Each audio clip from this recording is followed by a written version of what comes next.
परिवार। अरे नजर हम झारब आरती उतारब होवे न कोनो झमेल। केतनो दुश्मनमा हमार जलवा बिछल तैयो हो गेलै बेल। हलियै ना दोषी हमार तैयो फांसल हमार हो गेलै बेल। हो गेलै बेल। हो गेलै बेल। अनोखा रिकॉर्डिंग स्टूडियो पटना।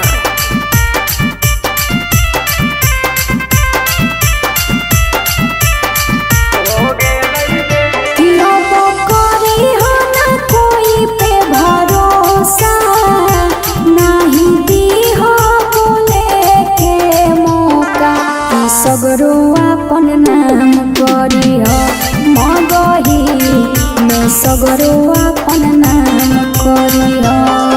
अरे नाचो तावे सब तोहरा आवे के खुशी में हो गइल नया अब खेल। केतनो दुश्मनमा हमार जलवा बिछल तैयो हो गेलै बेल।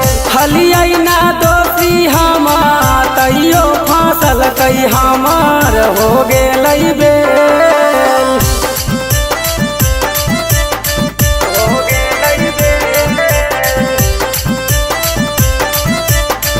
हो गेलै बेल।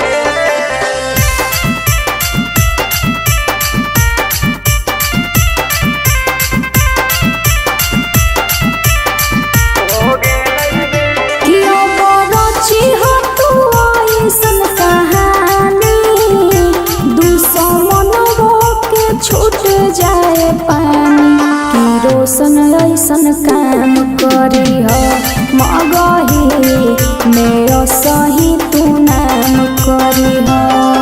अरे देत बाबा धाई चंदन भाई पंकज बाजिया हमार से। केतनो दुश्मनमा हमार जलवा बिछल तैयो हो गेलै बेल।